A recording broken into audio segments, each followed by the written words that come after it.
Aujourd'hui,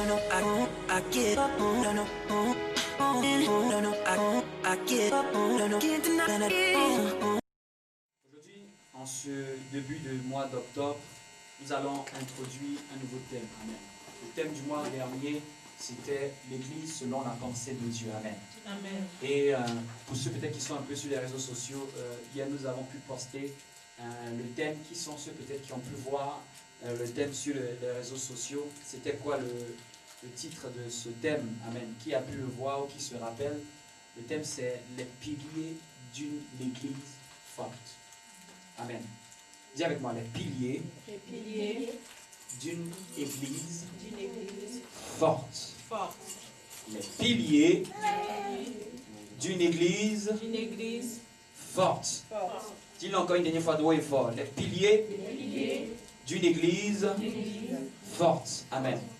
Donc, vu que nous avons compris quelle était la pensée de Dieu concernant l'Église, et dimanche dernier, Dieu nous a fait un très bel exposé sur la similitude de Christ et l'Église par rapport à Adam et Ève. Et si je pouvais même ajouter, la relation qui a lié Dieu avec Israël dans l'Ancien Testament, c'est la relation qui lie maintenant Christ et l'Église. Au fait, quand nous avons vu Dieu avec Israël travailler dans l'Ancien Testament, c'était l'ombre des choses à venir pour nous dire que l'Église est ce que Dieu voulait penser quand il passait par Israël. Amen. Donc Israël a aussi une similitude dans l'Ancien Testament de ce que est l'Église dans le Nouveau Testament. Amen. Amen. C'est pour ça que quand tu vois l'Israël en termes de nation, Dieu les a emmenés dans un parcours, les a conduits. C'est la même chose que Christ fait avec son Église. Christ nous prend et nous emmène dans le chemin qu'il a prévu pour nous. Prenons un texte de référence. Le texte de référence sera Actes chapitre 2. Amen. À partir du verset 42. Ce sera le texte de référence. Nous allons voir des choses merveilleuses durant ce thème. Amen. Des choses merveilleuses. Wow. Que Dieu nous permette de pouvoir aller en profondeur. Donc, Actes chapitre 2, à partir du verset 42. Nous allons lire, même à partir du verset même 41, un peu plus haut. Amen. Tout le monde y est. On peut se tenir debout. On va le lire avec honneur devant Dieu. Amen. C'est la parole de Dieu.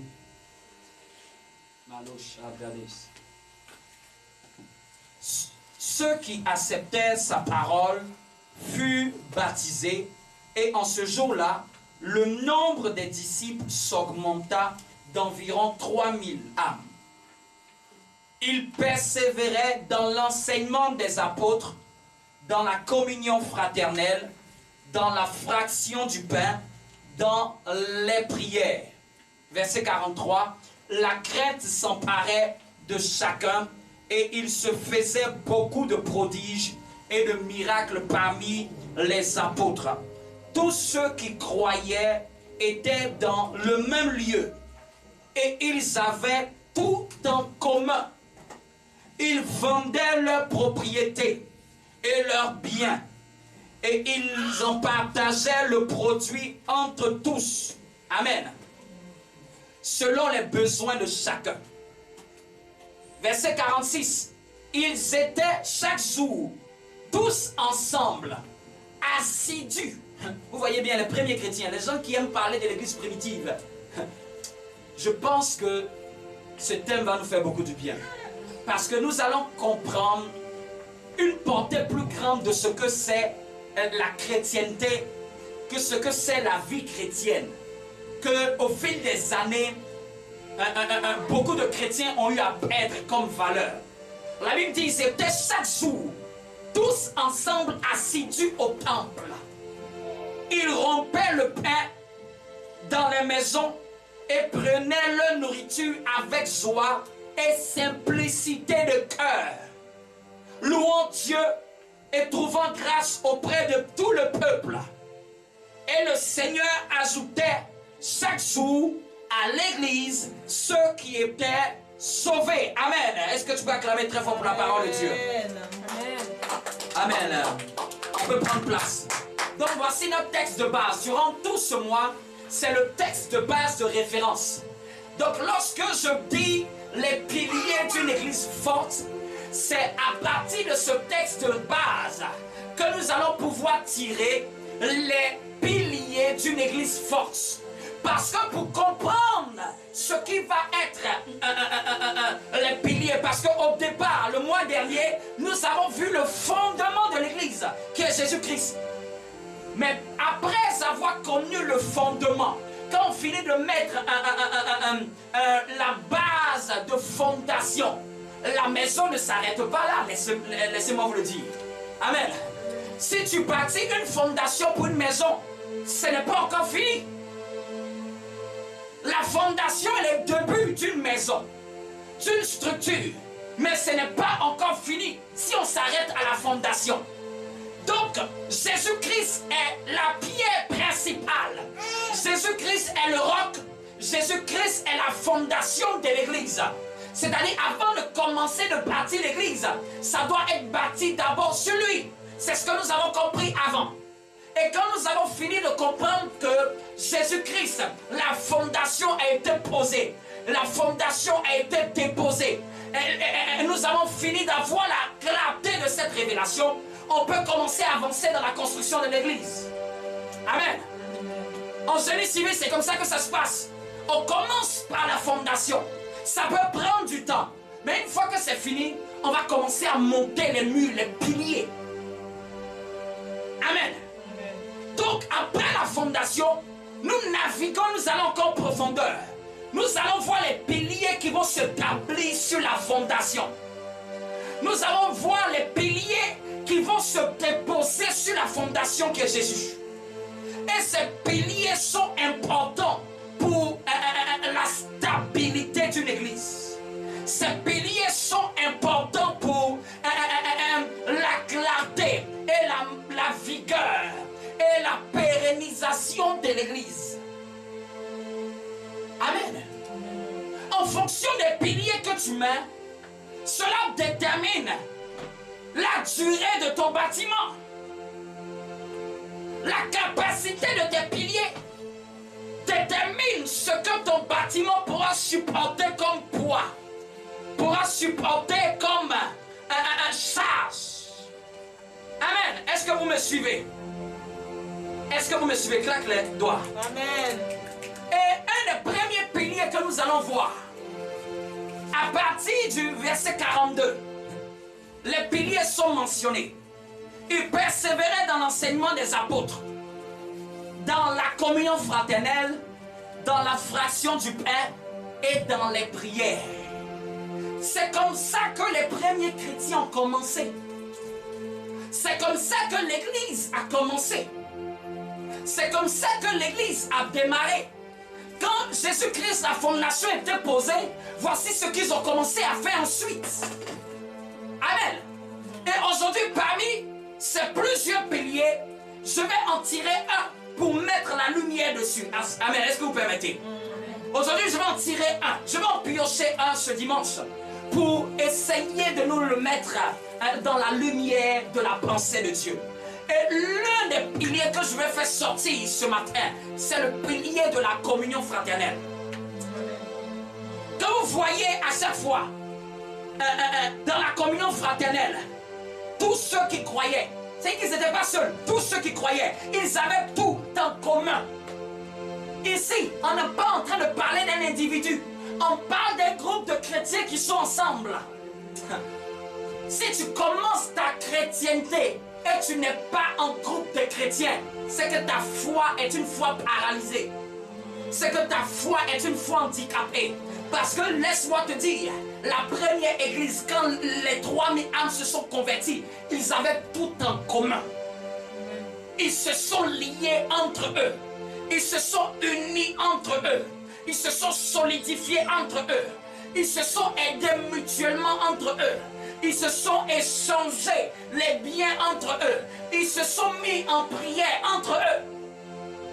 La fois dernière, je parlais que la foi en Christ est une foi perpendiculaire. Qui se rappelle? Est une foi perpendiculaire. La verticale, c'est entre nous et Dieu. C'est ton intimité avec Dieu. C'est ta relation avec Dieu. C'est le temps que tu consacres à Dieu. C'est ce que j'appelle la foi verticale. Toi et Dieu. Ta marche est Dieu. Ta vie de prière. Ta vie intime. Amen. Mais laissez-moi vous dire, la foi chrétienne uniquement que verticale, ce n'est pas biblique. Amen. Dieu aurait pu permettre qu'on puisse avoir tous une foi verticale. Nous et lui, et rien du tout. Chacun dans sa maison, chacun dans sa demeure, chacun dans ses affaires, chacun dans ce qu'il fait, et nous et lui, c'est tout. Il y a des chrétiens qui raisonnent comme ça. Quand un chrétien raisonne comme ça, c'est qu'il n'a pas bien lu la Bible. Parce que la foi en Dieu ne se limite pas simplement entre nous et Dieu. Elle est aussi horizontale. Elle est aussi horizontale. Quand je parle d'horizontalité, c'est maintenant, elle va aussi te lier avec les autres frères qui sont en Christ. Ce n'est pas simplement entre toi et Dieu dans ton coin. Non, non, non, non, non, non. Dieu veut aussi que tu sois lié avec toi et les autres frères de la maison. Amen. Dieu veut que tu aies aussi un lien avec tes frères et sœurs de la même maison. C'est pour cela que je dis que la foi en Christ parfaite est une foi perpendiculaire, verticale et horizontale. Verticale avec Dieu, horizontale avec les autres. C'est pour cela que le plus grand commandement dans le Nouveau Testament, c'est quoi? Tu aimeras ton prochain comme toi-même. Et avant celui-ci, tu dois aimer d'abord Dieu. Mais quand tu finis d'aimer Dieu, Dieu te demande maintenant d'aimer ton prochain, d'aimer celui qui est dans le même horizon que toi. Dieu demande de considérer, Dieu demande d'avoir égard pour celui qui est dans le même horizon que toi. Après avoir fini d'aimer Dieu qui est au-dessus de toi, aime celui qui est à côté. Oui, c'est ça le plus grand commandement. Et c'est pour ça que la Bible dit, et l'apôtre Paul l'avait dit, si tu aimes ton prochain, tu ne peux pas le haïr. Tu ne peux plus voler quelque chose qui lui appartient. Tu ne peux plus avoir de la convoitise contre lui. Tu ne peux plus chercher à le tuer. Parce que tous les 10 commandements qui ont été donnés par Moïse dans la nouvelle alliance ont été réunis dans une seule. Tu aimeras ton prochain comme toi-même. Dieu n'a plus besoin de t'enseigner autre chose. Il n'a qu'à besoin de t'enseigner que ça. Afin que tout ce qu'il doit t'enseigner, tu l'inclus à l'intérieur. Dis avec moi la communion fraternelle. La communion fraternelle. Tout doucement. La communion fraternelle. Dis encore avec moi la communion fraternelle. La communion fraternelle. Beaucoup de gens pensent que lorsqu'on parle de communion fraternelle, l'image que certains chrétiens ont, c'est l'image de on doit manger ensemble. Certains ont ça comme image. Communion fraternelle, dans certaines fois, dans certaines églises, on doit faire un peu un temps de communion fraternelle. C'est qu'ils conjuguent le temps de communion fraternelle uniquement à passer à manger un repas ensemble. Tandis que c'est bien plus que ça. Amen. Amen. Qu'est-ce que c'est la communion fraternelle? Dis avec moi, qu'est-ce que c'est la communion fraternelle? Qu'est-ce que c'est la communion fraternelle? Déjà dans ce mot, il y a fraternel.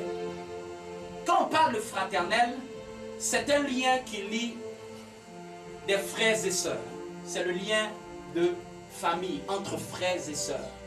Mais maintenant, quand on parle de communion fraternelle, on veut te parler d'avoir ce lien-là et de le maintenir. D'avoir ce lien et de le maintenir. Maintiens ce lien fraternel. Et nous sommes tous enfants de Dieu, frères et sœurs en Jésus-Christ. On n'est pas frères selon le sang. On est frères selon l'alliance qui nous lie à Jésus. Amen. Amen. On est frères et sœurs parce que nous croyons au même Père céleste. Amen. Qui me suit? Amen. Donc la foi chrétienne est une famille pour celui qui ne le sait pas. Et l'Église est la famille de Dieu. Et les premiers chrétiens, ils avaient tout en commun. Et aujourd'hui, on commence à ne plus retrouver ceci. Le diable commence à écarter les chrétiens pour dire, je n'ai pas besoin de lui. Je n'ai pas besoin de l'autre. Je peux vivre ma foi comme je veux. Ce n'est pas biblique. Ce n'est pas biblique. La Bible dit, il persévérait dans l'enseignement des apôtres, dans la communion fraternelle. Dis avec moi, la communion fraternelle. La communion fraternelle. La première des choses, on va comprendre, on va prendre un texte dans Romains. Romains. On va comprendre. On va comprendre pourquoi Dieu voudrait qu'on puisse manifester la communion fraternelle. Qui s'est déjà posé cette question? Pourquoi même? Romains chapitre 1 au verset 11 à 12. Quel est le but de la communion fraternelle? Quel est le but? C'est pourquoi? Romains chapitre 1, verset 11 à 12. Quelqu'un l'a trouvé, quelqu'un peut faire la lecture. Une lecture rapidement. Romains au chapitre 1er, à partir du verset 11 à 12. Allez-y, si quelqu'un a trouvé rapidement, se lève et fait la lecture. Alors, car je désire vous voir. C'est l'apôtre Paul qui dit, car je désire vous voir. Pour vous communiquer quelques dons spirituels. Pour vous communiquer quelques dons spirituels. Afin que vous soyez affermis. Écoutez bien, afin que vous soyez affermis. Ou plutôt. Afin que nous soyons encouragés. Afin que nous, vous et moi, nous soyons quoi? Encouragés. Encouragés ensemble. Soulignez bien cette partie. Afin que nous, vous et moi, vous les chrétiens, moi qui suis l'apôtre, vous et moi, nous soyons encouragés ensemble. Au milieu de vous, par la foi qui nous est commune. Vous voyez? Au milieu de vous, par la foi qui nous est commune. Pourquoi Dieu demande de vivre la communion fraternelle? C'est parce que déjà nous avons une foi commune. Nous avons une foi commune. Nous ne prions pas différent Jésus-Christ. Nous prions le même Jésus-Christ. Notre foi en Jésus-Christ est la même. Et ici, c'est l'apôtre Paul qui dit, j'ai envie de venir vers vous. Il aurait pu rester chez lui. Il aurait pu rester dans ce qu'il était en train de faire. Mais pourquoi par l'Esprit, il veut arriver vers eux, vers les chrétiens de Rome, pour qu'ils puissent les communiquer en tant qu'apôtres, des dons spirituels. Pourquoi? Pour leur affermissement. L'un des buts de la communion fraternelle, c'est pour que cela puisse nous affermir. Quand on parle d'affermissement, on parle de fortifier. Parce que la foi chrétienne n'est pas une foi simple, elle est complexe. Elle n'est pas compliquée, mais elle est complexe. Quand on dit quelque chose est complexe, c'est qu'il y a beaucoup de paramètres qu'il faut prendre en compte pour son fonctionnement. Pour ceux qui ont fait un peu les maths, souvent on te donne des équations à 3 variables, x, y, z. Il y a des équations à 2 variables, x, y. Il y a des équations à 1 variable. Mais il y a des équations à multiples variables. Beaucoup de paramètres à prendre en compte pour calculer cette équation. La foi chrétienne comprend plusieurs paramètres. Tu dois être uni avec Dieu, tu dois être uni aussi avec tes frères, tu dois être à l'église, tu dois prier, tu dois te consacrer, tu dois lire la Bible. Tout ça, ce sont des paramètres. Chacun est important et chacun a une place. Amen. Amen. Regardez même une chaise, selon ce que l'Esprit de Dieu me met à l'esprit. Une chaise à 4 pieds. Chaque pied joue un rôle. L'autre pied ne remplace pas l'autre, mais chacun joue un rôle.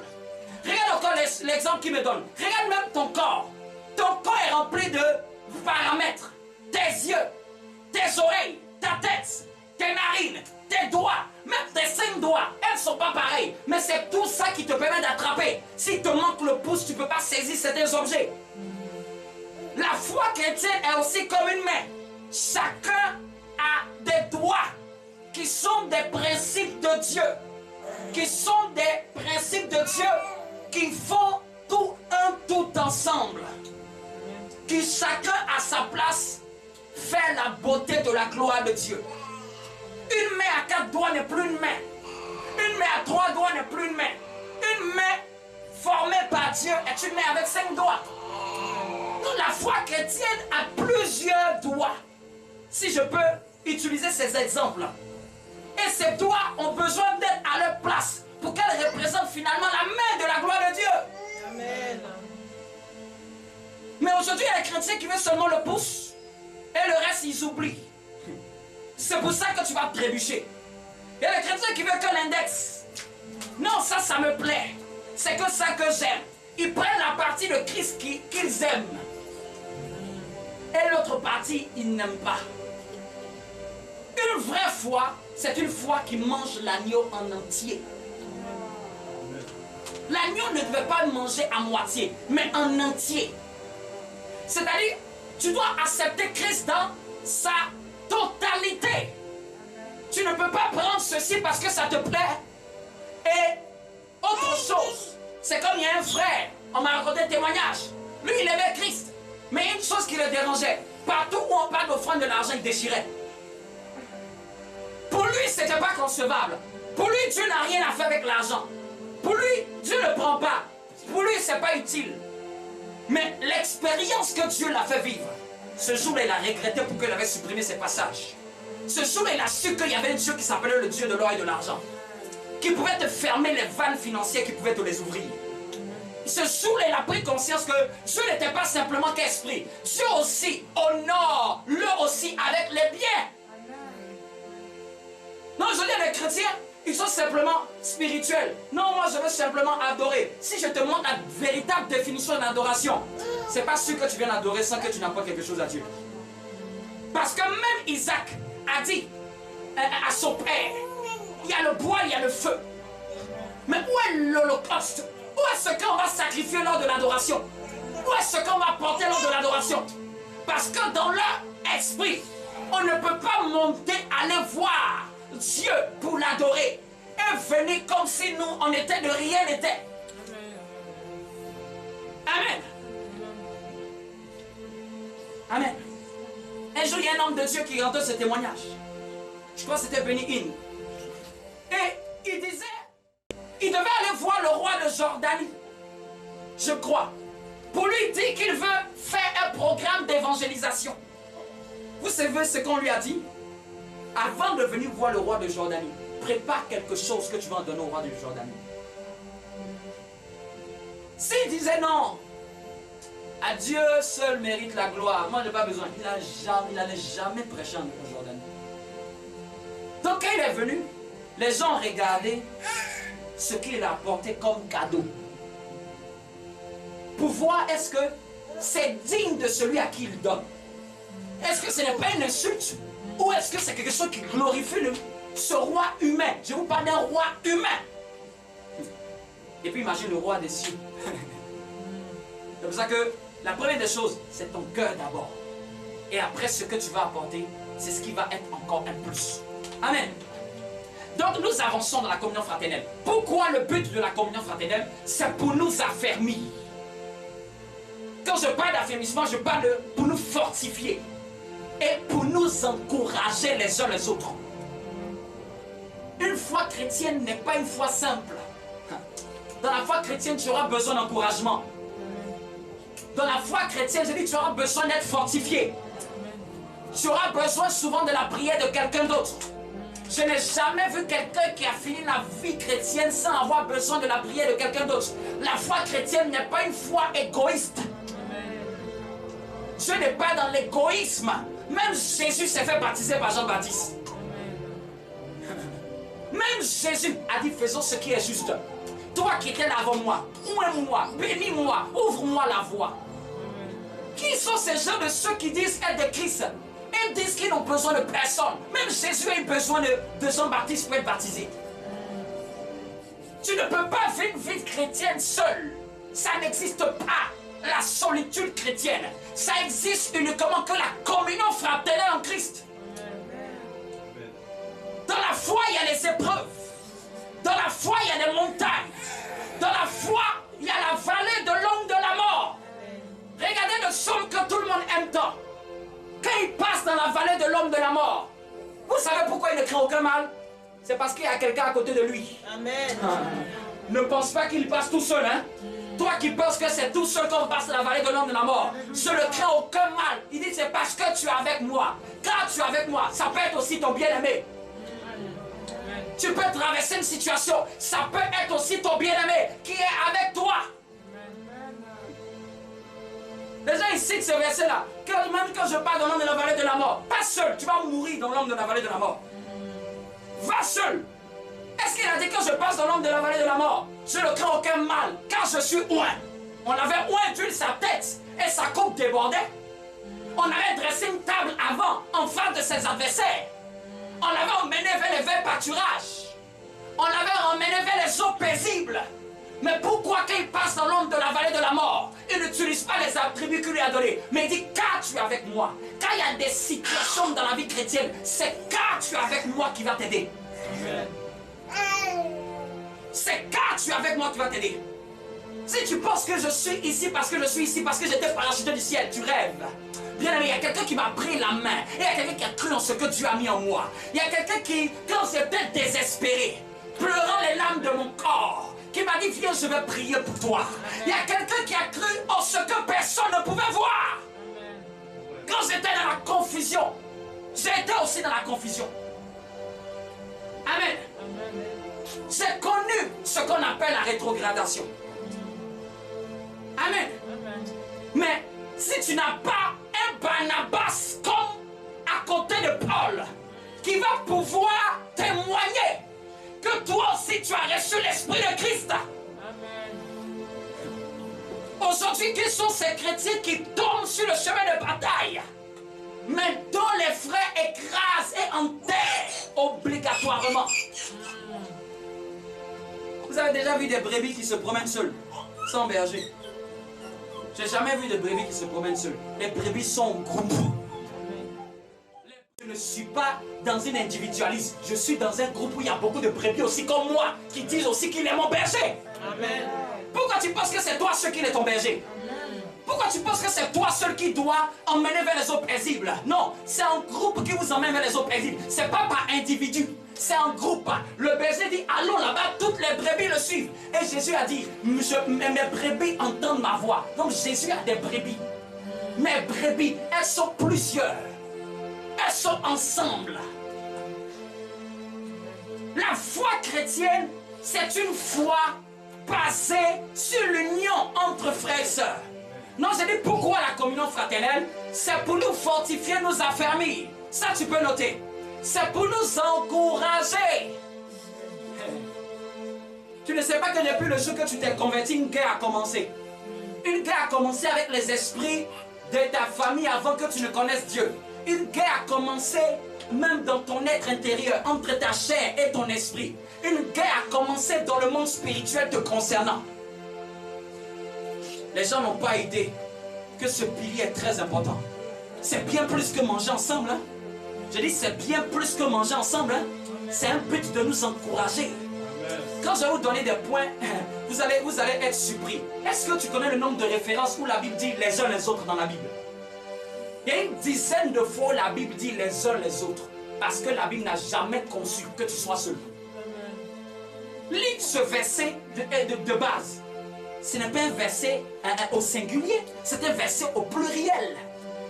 C'est un verset où on dit nous, vous, ils vendaient au pluriel. Quand je vais entrer dans ils vendaient, vous allez comprendre que si c'est pour 10% que vous êtes en train de parler, de gémir, vous n'avez rien compris à la pensée de Dieu, même dans la Nouvelle Alliance. Dans la Nouvelle Alliance, Dieu te demande même plus que 10% si tu ne sais pas. Et quand je vois les gens en train de discuter sur dixième, ici là, ils t'ont demandé, qu'est-ce qu'ils m'ont dit? Ils vendaient quoi? Tout. Dans la Nouvelle Alliance, tu as dépassé le chiffre 10, si tu savais ça. Donc quand je vois quelqu'un être coincé sur le petit 10, c'est que dans la Nouvelle Alliance, il n'a pas compris que Dieu même peut souvent te demander tout. C'est pratiqué ou c'est pas pratiqué? Et ça dépend de ta foi. Donc quand quelqu'un est coincé sur 10, je comprends que il n'a pas encore un esprit d'abandon. Oui, il peut arriver, Dieu peut te dire, c'est qui est là? Donc tout, dans la Nouvelle Alliance, Dieu peut le faire. Parce qu'on le voit. Dieu peut inspirer ça dans la nouvelle alliance. Dans l'ancienne, c'était encore un petit niveau, si je te disais. Hein. Trop bas, ce niveau était trop bas. Amen. Ce niveau était trop bas. Il est temps que nous remettons les choses à leur place, dans le contexte. Ces chrétiens ici, les sans-fidèles, sa propriété, il l'a vendue. Tu penses qu'il s'est posé des questions comme nous? Qu'est-ce que je vais faire avec ça? Est-ce que ça va me servir pour une entreprise? Il a donné tout à Dieu et il s'en foutait. Pour lui que ça puisse aider les frères et sœurs. Tu vas voir ça rarement. Quand un chrétien va entendre cette voix, il va dire ça c'est le diable. Dieu quand même, il laisse un reste. Tu vas chasser cette pensée, tu vas dire que ça c'est le diable. Ça c'est ça la nouvelle alliance. Si tu ne savais pas ça. J'arrive. Quand je vais traiter ce thème, j'arrive. Dieu, il est au-delà de nos pensées. Il est au-delà de nos conceptions. Nos voix ne sont pas ses voix. Amen. C'est pas clair? Ils vendaient leurs propriétés et leurs biens. Qui leur a demandé de vendre? Aucun apôtre leur a demandé de vendre. La foi qu'ils ont reçue là, les a convaincus de vendre. C'est pour ça que quand je vois quelqu'un doit forcer pour donner à Dieu, je doute de sa foi. Parce que ici, ils se sont convertis au verset 41, mais au verset 45, ils commencent à vendre. Amen. Quelle est cette foi qui fait que tu luttes avec Dieu? C'est qu'elle n'est pas encore complète. Elle vient de commencer, mais elle n'est pas complète. Il y a des gens qui sont au téléchargement de leur foi à 10%. Des années, mais c'est à 10%. Ils n'ont jamais laissé la foi se télécharger dans leur cœur. Mais des gens qui étaient juifs, qui n'aimaient pas la doctrine de Jésus, quand ils ont reçu la prédication de Pierre, personne ne l'a enseigné. Personne n'est venu faire une exégèse, une théologie, pour venir dire, au fait, je vais vous expliquer, voici les plusieurs manières de donner à Dieu. Tellement l'esprit était là, on n'avait pas besoin de les enseigner. Bien aimé, il y a des enseignements, souvent les hommes de Dieu ont enseigné parce que les gens n'avaient pas de foi. Quand tu as une foi pour certaines choses, il y a des choses que Dieu n'a pas besoin de t'enseigner. Tu le sais, tu en es convaincu. Vous avez vu Pierre prêcher, Pierre parlait seulement de Jésus. C'est eux-mêmes qui ont vendu. Personne ne les a prêchés de vendre. Même Ananias et Saphira, même dans le corps de vouloir vendre, ils ont menti même dans ce qu'eux-mêmes veulent venir faire volontairement. Ils meurent. Et ça, on ne parle pas trop, ils meurent à l'église. Les gens viennent à l'église et ils meurent à l'église parce que quoi? Ils ont menti à Dieu dans ce qu'eux-mêmes ils doivent donner volontairement. Ah! Dieu ne t'a pas forcé. Mais tu vends et tu prends une partie. L'apôtre te demande, c'est tout ce que tu as vendu. Tu peux dire non. Tu peux dire que c'est 50% que tu apportes. Ou 30%. Mais tu dis que c'est tout. Donc tu penses que cette chose est en train de jouer avec ça. Tu penses que parce que tu as vu tout le monde venir donner là, tu penses que c'était un amusement, c'était une blague. Ne joue pas avec la maison de Dieu. Hein? Ne joue pas avec le Saint-Esprit. Ce jour-là, l'apôtre a dit, tu as menti au Saint-Esprit. Le Saint-Esprit n'était pas là. Mais il ne savait pas que quand tu mentais à l'homme de Dieu, tu mentais à Dieu. Qu'est-ce qui s'est passé? Ils sont tombés réellement. Aujourd'hui, là, Dieu a pitié de nous les pasteurs. Parce qu'il sait que s'il fait ça, on va nous mettre en prison. Si dans ton église, chrétien est venu et puis il a menti à Dieu, et que ça s'est passé comme ça, il y a longtemps, vous a mis en prison. Amen. Aujourd'hui, Dieu a pitié. Dieu, il maudit d'une autre manière. Il amène une sécheresse, une mort différente pour ceux qui n'ont aucune considération pour lui. Amen. La communion fraternelle. J'ai dit quoi? C'est pour nous encourager et pour nous fortifier. Deuxième des choses, la communion fraternelle est basée sur l'amour en Christ. Ce n'est pas la famille de ta maison. Ce qui nous lie dans la communion fraternelle, c'est l'amour en Christ. Amen.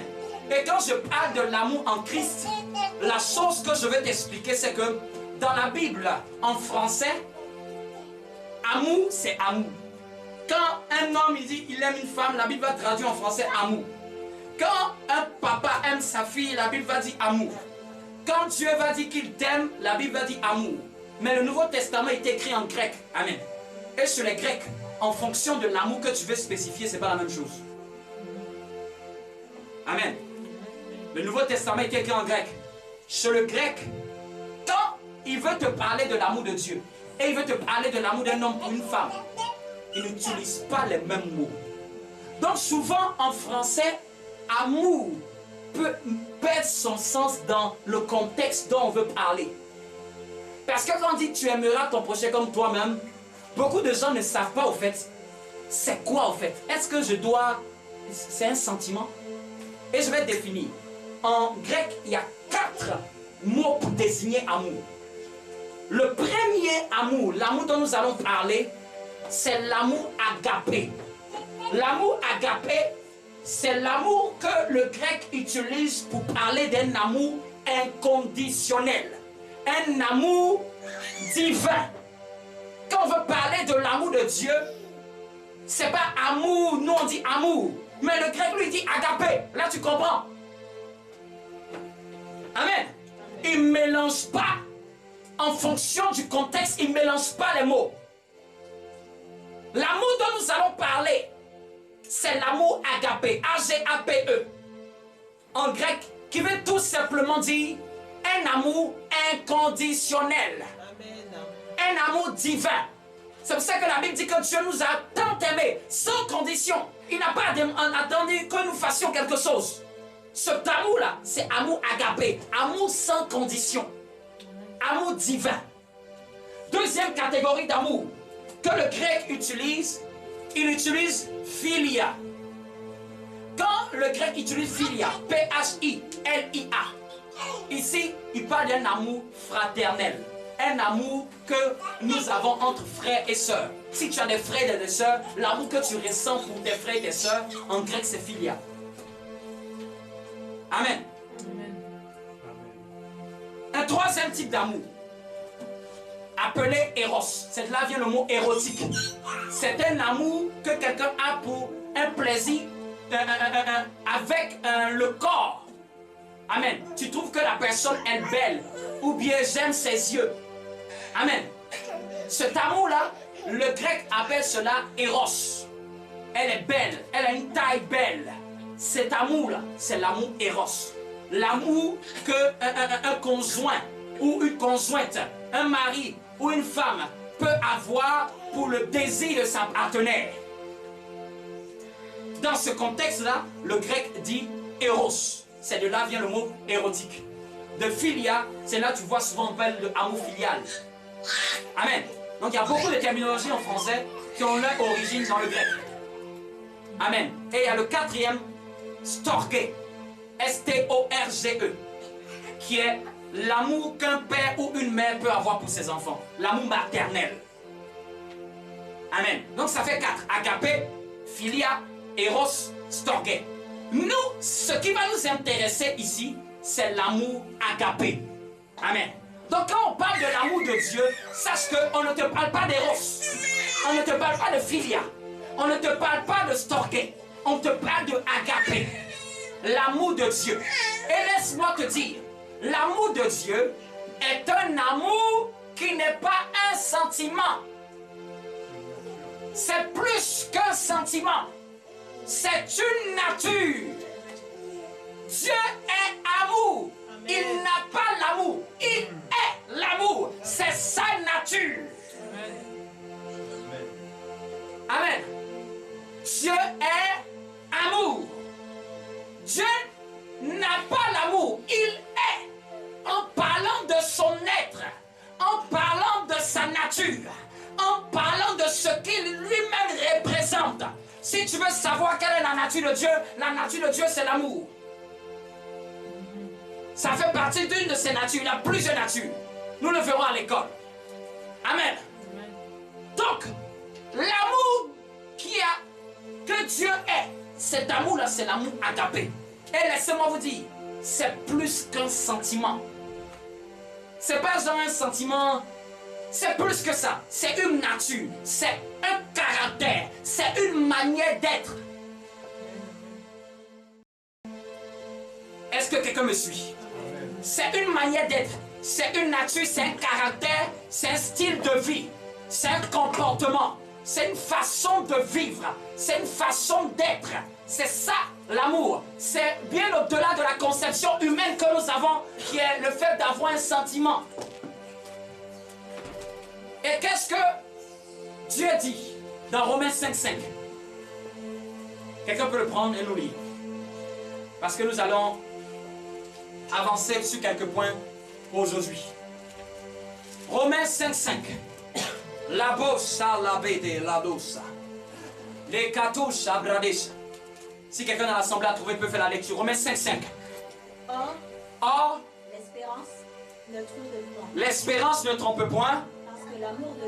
Parce que l'amour de Dieu, agapé, est répandu dans nos cœurs par le Saint-Esprit qui nous a tout donné. Amen. Donc, ce que Dieu est, la Bible te dit, toi aussi, tu l'as reçu par le Saint-Esprit. Parce que tu as cru. Donc, si quelqu'un pensait que, non, Seigneur, donne-moi l'amour, tu ne pries pas bibliquement. Dieu t'a déjà donné. Amen. Tout ce que tu peux faire comme prière, que mon âme laisse l'amour de Dieu se manifester. Amen. Amen. L'amour de Dieu était répandu dans nos cœurs par le Saint-Esprit. Donc si tu doutais, est-ce que moi-même j'ai l'amour de Dieu? Non, est-ce que moi-même j'ai ce que Dieu a? La Bible vient de te le témoigner. Elle était répandue dans nos cœurs par le Saint-Esprit. Il faut y croire. Tu n'as pas besoin de voir d'abord. Crois-le et après tu vas le voir. Amen. Donc si toi tu pensais que tu étais différent de Dieu, tu blagues, hein? Dieu a fait de toi son homonyme. Amen. Dieu a fait de toi son homonyme en termes de nature. Dieu a fait de toi son homonyme en termes de caractère. Dieu a fait de toi son homonyme en termes de style de vie. Et ça ne le dérange nullement. Tel il est, tel nous sommes aussi dans ce monde. Il nous a prédestinés afin que nous soyons semblables à qui? À l'image de son Fils. La Bible dit qu'il n'a pas honte de nous appeler ses frères. Jésus n'a même pas honte de t'appeler son frère. C'est que quand Jésus te voit, il te dit mon frère, c'est Bab. Ma soeur Estelle. Parce que tu as la même nature que lui. Et lui, il est le premier-né parmi tous les chrétiens qui devaient naître. Il est le premier-né entre plusieurs frères. C'est pour cela que si tu n'as pas bien compris les bases de l'évangile, souvent ça peut choquer quand on dit Jésus est ton grand frère. Oui, Jésus est ton grand frère. C'est pour ça que la Bible dit que tu es co-héritier en Christ et héritier à Dieu. Amen. Quand tu es co-héritier à quelqu'un, c'est que vous n'avez pas au même héritage. Et ça va te dire quelque chose qui va te choquer. C'est que tout ce que Jésus a hérité, Dieu n'a même aucun problème que tu puisses hériter de cela. Amen. Aucun. Donc quand tu vois Jésus, tu sais que c'est ce que je vais avoir aussi. Tu sais que c'est ce que je dois atteindre. Tu sais que c'est là aussi que je dois aller. Tu sais que c'est ce que je dois faire. Ce que le grand frère a fait, c'est ce que nous sommes appelés à faire. Amen. Oui. Non, ne pense pas que non, Jésus, lui, c'est... Ça, c'est Jésus. Hein. Nous, c'est nous les hommes. Souvent, les chrétiens qui aiment se voir comme ça. Non, ça, c'est Jésus. Hein. C'était au temps de Jésus. Hein. C'est que tu ne crois pas. Parce que l'esprit que nous lit, c'est le même esprit. Il fut baptisé et le Saint-Esprit est descendu sur lui. Comme toi aussi tu fus baptisé et le Saint-Esprit est descendu sur toi. Est-ce qu'on peut avancer? Amen. Donc après avoir compris ce point-là, que l'amour qui est la nature de Dieu est aussi en nous. Amen. Et nous allons dans 1 Corinthiens chapitre 13. Nous allons voir les caractéristiques de cet amour. 1 Corinthiens au chapitre 13. Je vous ai dit, l'amour dont nous parlons est plus qu'un sentiment. C'est un caractère, c'est une nature, c'est une façon de vivre, c'est un état d'être. Amen. 1 Corinthiens au chapitre 13. Je lis la parole. Donc je suis en train de poser les bases sur lesquelles la communion fraternelle va se manifester. Amen. Et le titre de ce message, c'est quoi? La communion fraternelle dans l'amour en Christ. Amen.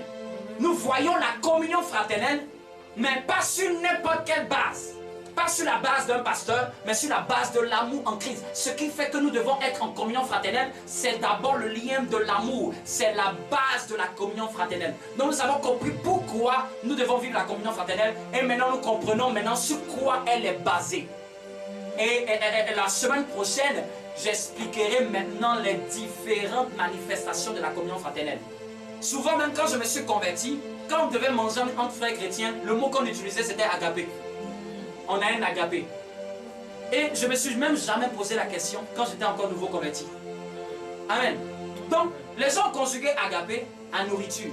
C'est bien, mais c'est pas plus, c'est pas que ça. Parce qu'on passe du temps ensemble. On passe du temps ensemble en mangeant. On vit une manière de la communion fraternelle. Mais la communion fraternelle, c'est bien plus que ça. Nous avons vu, il y a aussi l'encouragement. Donc quand on parle de communion fraternelle, les gens pensent que c'est simplement le fait de manger. Non, c'est des règles que la Bible nous demande de manifester. Et nous allons le voir le dimanche prochain. Il y a au moins plusieurs points pour comprendre la communion fraternelle. Quand même moi j'ai commencé à comprendre, j'ai dit waouh, j'avais jamais compris que la communion fraternelle c'était plus que ce que je connaissais. Parce que souvent on emploie le langage. Nous les chrétiens, nous manifestons la communion fraternelle. Mais ça veut dire quoi même en fait? Où on veut en venir? Amen. Amen. Et je vais te montrer plusieurs manières de manifester la communion fraternelle. Mais avant ça, 1 Corinthiens chapitre 13. Je lis la parole. Et la Bible dit, à partir du verset 1er, quand je parlerai les langues des hommes et des anges, si je n'ai pas l'amour, dans certaines versions c'est la charité, mais dans d'autres versions c'est l'amour, en parlant d'agapé. Ici l'amour dont on parle c'est agapé. Je suis un airain qui résonne, ou une cébale qui retentit. Et quand j'aurai le don de prophétie, la science de tous les mystères, et toute la connaissance, quand j'aurai même la foi, toute la foi jusqu'à transporter les montagnes, si je n'ai pas l'amour, je ne suis rien. Et quand je distribuerai tous mes biens pour la nourriture des pauvres. Ah oui, donc tu peux distribuer même les biens pour la nourriture des pauvres. Hein? C'est bien pour les hommes. Mais Dieu va voir, il va t'attraper. Quand je livrerai même mon corps pour être brûlé. Et si je n'ai pas l'amour, cela ne sert de rien. Donc tu peux faire quelque chose de bien devant les hommes, mais pour Dieu ça ne sert à rien. Amen. Ces paroles-là sont dures. Ici, on dit que tu peux tout avoir. Mais il y a une chose, si tu n'as pas, tu n'es rien. Donc, l'amour est le premier pilier sur lequel nous devons bâtir l'Église. Vive la communion fraternelle. Et regardez maintenant, au verset 4. L'amour est quoi? L'amour est quoi? Ah. Qui avait cru que cet amour-là, c'était un sentiment? La patience, est-ce que c'est un sentiment? Je vous pose la question en tant qu'intellectuel. Est-ce que la patience est un sentiment? Non. La patience, c'est un caractère. C'est une attitude. C'est une manière d'être. C'est un style de vie. C'est une aptitude qu'il faut avoir. Et regardez, c'est pour ça que je vous le dis. L'amour dont Dieu est en train de parler est plus qu'un sentiment. C'est pas genre une émotion. L'amour de Dieu n'est pas une émotion. C'est une manière de vivre. Si tu laisses cela se manifester, tu vivras ce qu'on appelle l'amour de Dieu. Amen. Et tu manifesteras l'amour envers ton prochain. Parce que souvent les gens pensent que l'amour envers ton prochain, c'est le fait d'avoir une émotion pour lui. Attends, tu le connais où ça? Tous les milliards de chrétiens, tu les connais où? Tu ne peux pas avoir une émotion manifestée. Mais tu peux avoir un comportement vis-à-vis d'eux. Tu ne peux pas tous les graduer dans la même émotion. Il y a des gens, tu vas avoir une émotion forte pour eux. Il y a des gens, tu ne vas pas avoir une forte émotion parce que tu ne les connais pas trop. Tu n'as pas de lien humain avec eux. Mais dans ton lien christique avec eux, c'est la manière dont tu vas te comporter avec eux. Et c'est pour cela qu'il nous dit au premier, la première caractéristique de l'amour, il faudrait que l'amour qu'il a répandu dans nos cœurs par le Saint-Esprit soit patient. C'est-à-dire être patient, c'est quoi? C'est avoir la bonne attitude pendant qu'on attend. Il y a des gens qui attendent mais qui ne sont pas patients. Beaucoup de chrétiens attendent des promesses de Dieu mais ne sont pas patients vis-à-vis des promesses de Dieu. Parce que quand tu es patient, tu gardes la bonne attitude pendant que tu attends. C'est-à-dire, c'est quelqu'un qui peut être patient envers son frère. Quelqu'un qui peut être patient envers sa soeur. Donc Dieu te demande, vis-à-vis de ton frère, sois patient avec lui. Et toi-même dans ta marche personnelle, vis l'amour par la patience. Peut-être tu as prié pour des choses. tu n'as pas encore vu. Dieu te demande par l'amour qui est en toi, sois patient, sois pas précipité. Mais cette patience, c'est beaucoup envers les uns les autres. Est-ce que nous pouvons comprendre ça? Cette parole nous parle à nous tous. C'est pour ça que je me conjugue dedans. Je ne me sors pas de ce message. Ce n'est pas moi qui viens vous dire ayez l'amour et moi non. Nous sommes tous concernés. Elle va tous nous piquer. Cette parole sera comme une épée qui va juger les pensées, les sentiments de nos cœurs. Même moi en le lisant, j'en tremble et disant, est-ce que dans tous les détails de cet amour-là, je le vis pleinement? Et c'est ce qu'il faut faire comme examen personnel. Est-ce que je mets la parole de Dieu en pratique? Parce qu'il ne suffit pas d'écouter un message. Mais après un message, il faut une remise en cause. Amen. Après un message, il faut s'examiner. Amen. Après un message, il faut entrer en soi-même. Même le fils prodigue, la Bible dit, est entré en lui-même. Dieu n'est pas contre le fait que tu puisses dévier. Dieu est contre le fait que tu n'arrives jamais à te remettre en cause. Parce que Dieu sait que tu peux dévier. Mais quand tu dévies, est-ce que tu arrives à entrer en toi-même pour savoir là où tu es tombé? Il disait à l'église, je crois, de Laodicée, oui, j'ai vu ta persévérance, mais souviens-toi de là où tu es tombé. Regarde là où tu as fauté. Et c'est ça le vrai examen dans la parole de Dieu. C'est de voir la parole et d'examiner son cœur. Est-ce que moi-même je suis patient envers les autres? Ou est-ce que je suis exigeant envers les autres? Est-ce que j'attends plus des autres? Ou est-ce que je peux patienter quand je vois la faiblesse de quelqu'un? Quand je vois l'erreur de quelqu'un, est-ce que je peux patienter? À quel point nous pouvons manifester cette patience? C'est ça que Dieu nous demande d'abord. C'est pour cela que je te donnerai même cette semaine de relire et de relire ce passage. De le relire et de le relire comme, en le prenant comme des comprimés. Tu cherches le sens des mots qui sont donnés. Parce qu'aujourd'hui, je vais m'arrêter à ce premier caractère. Et dimanche prochain, nous allons avancer. La patience. Patience envers ton frère. Patience envers nos soeurs. Patience envers nos parents. Patience envers nos petits frères. Patience envers nos maris. Patience envers nos femmes. Patience dans tout ce que nous faisons. C'est un caractère, c'est pas une émotion. Et la manifester, ça ne dépend plus de Dieu. Quand je te donne quelque chose, c'est ta responsabilité de l'apprendre. Dieu a tant aimé le monde qu'il a donné son Fils unique. Et puis c'est quiconque qui doit croire. Ça ne l'engage plus. Dieu, j'ai donné. Si tu ne prends pas, ça ne l'engage plus. Beaucoup de gens pensent que quand Dieu a donné, c'est fini. Et que ça doit obligatoirement se manifester. Pour ceux qui sont à l'école, c'est ton âme qui doit laisser cet amour qui est dans l'esprit se manifester. C'est ta volonté. Maintenant tu peux comprendre. C'est ta volonté qui doit acquiescer cette nature à se manifester. C'est ta chair qui va faire la guerre à ce caractère. À quel point nous allons nous abandonner à nos âmes pour laisser le caractère de Dieu qui est dans l'esprit se manifester. Il est nous tous ce caractère en nous, dans l'esprit. Mais il y en a d'autres ce caractère confiné, enfermé, englouti, étouffé. Comme si le Saint-Esprit n'avait pas répondu. Mais c'est leur âme qui fait obstacle à la manifestation. Leur volonté est tellement forte que la volonté de Dieu. Leur pensée, leur propre pensée surpasse la pensée de Dieu. Les propres émotions dominent les pensées de Dieu. Ça ne dépend plus de Dieu. Hein? On n'a pas besoin de prier, de jeûner pour ça. Tu peux rechercher Dieu pour humilier ton âme. Mon âme, abaisse-toi. Mon âme, agenouille-toi. Mon âme, laisse l'Esprit de Dieu se manifester.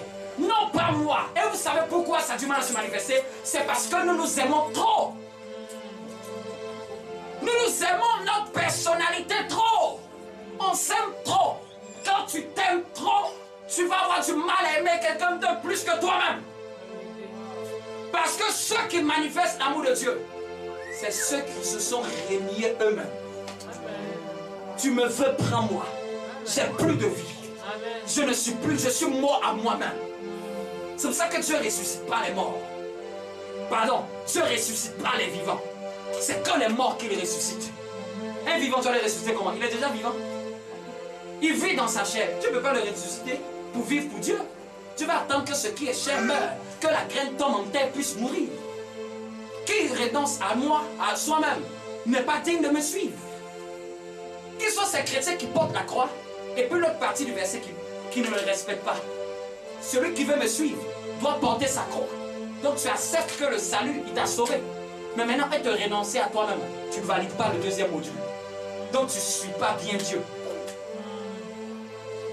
Donc on a des demi sauvés avec la croix et non le renoncement à eux-mêmes.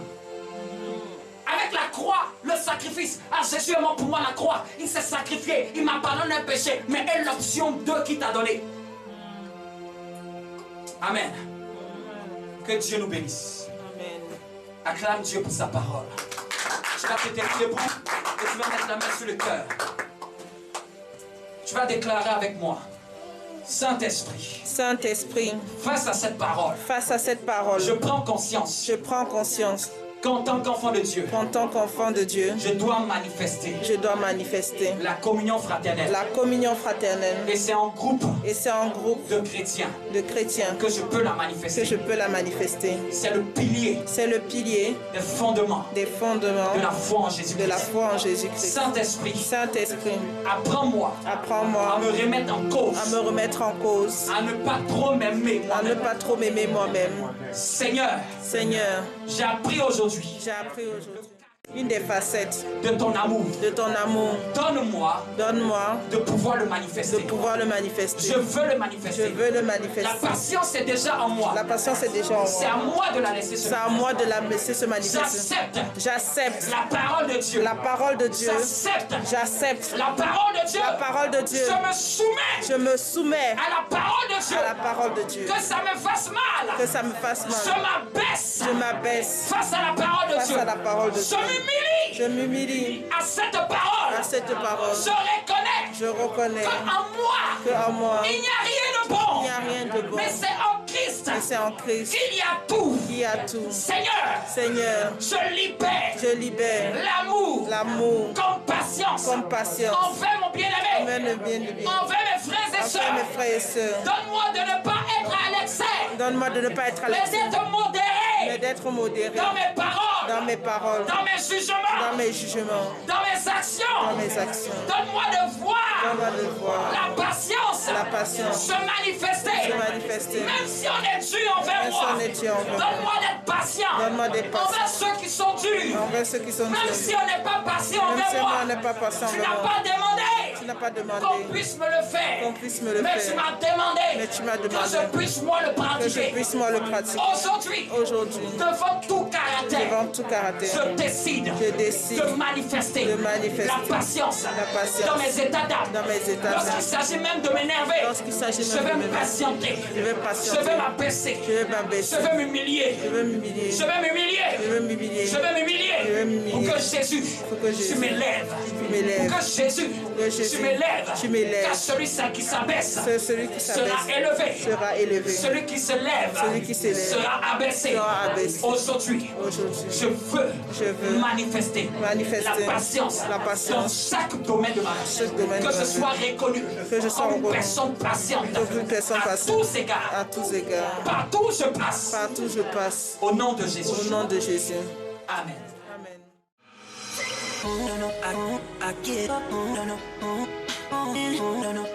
I can't deny it.